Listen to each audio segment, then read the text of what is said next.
Mon atelier, c'est un lieu où je mixe tous mes amours, en fait. Et mes amours ne sont pas que de la photographie, hein.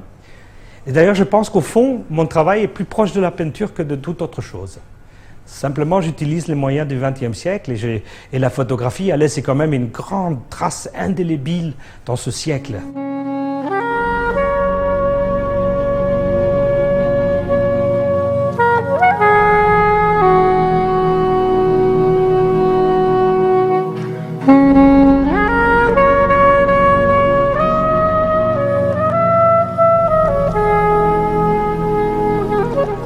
La ville de New York me fascine quand même, c'est la ville de villes, c'est la méga-ville en fait. C'est aussi une ville où il y a énormément de nostalgie.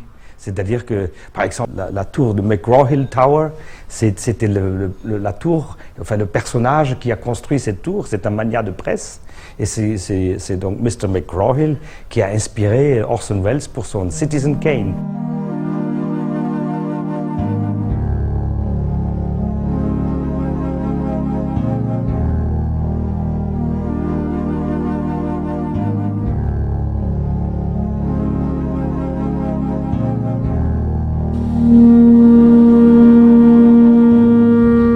Et si un jour l'homme devrait disparaître de cette planète, parce qu'on va submerger dans les eaux, c'est le poulpe qui va prendre la place de l'homme, parce qu'il a la capacité de pouvoir se développer, et puis même avec une intelligence au-delà. Et donc le poulpe, il pourrait avoir les prétentions de se développer, même d'avoir un cerveau avec une intelligence, etc.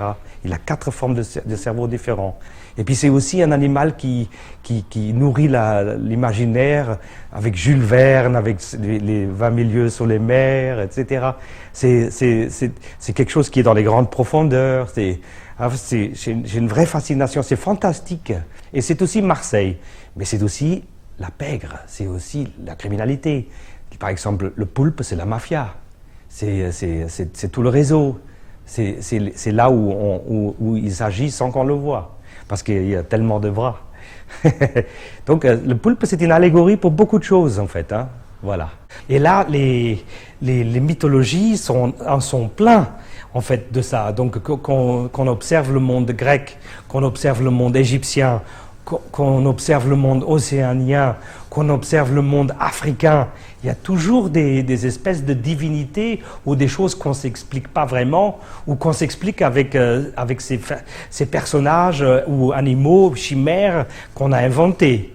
Par exemple, les psychopompes, c'est donc des ouroboros ou des personnages qui accompagnent les défunts, les morts, dans les ténèbres. Et en fait, souvent ça a été représenté avec un homme avec une tête de chien, le cynocéphale, ça s'appelle.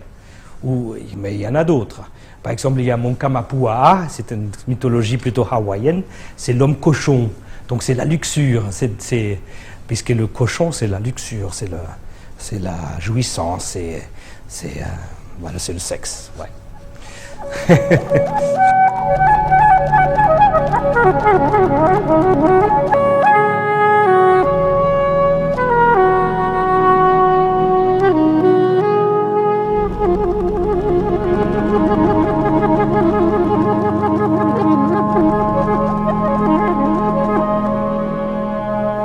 Et oui, la photographie, c'est quand même quelque chose qui a à faire avec arrêter le temps.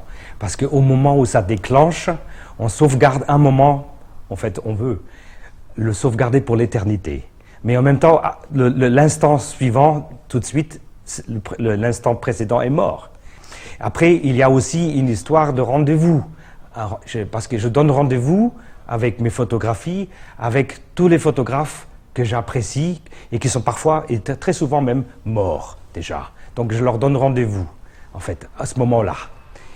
C'est très important pour moi parce que je vis beaucoup par rapport aux références. J'ai énormément, chaque fois, d'ailleurs je ne déclenche que quand je sens que là c'est chaud. Quand tous les esprits sont là, il y a Steichen qui est avec moi, Stiglitz il est là, et même Cartier-Bresson est peut-être pas loin.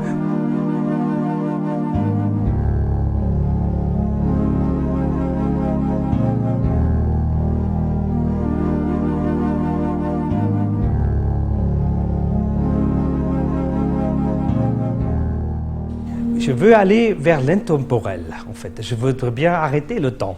C'est un vieux rêve de l'humanité aussi de l'arrêter, de faire quelque chose qui traverse les siècles sans que ce soit muable, en fait. Moi, c'est ça mon rêve.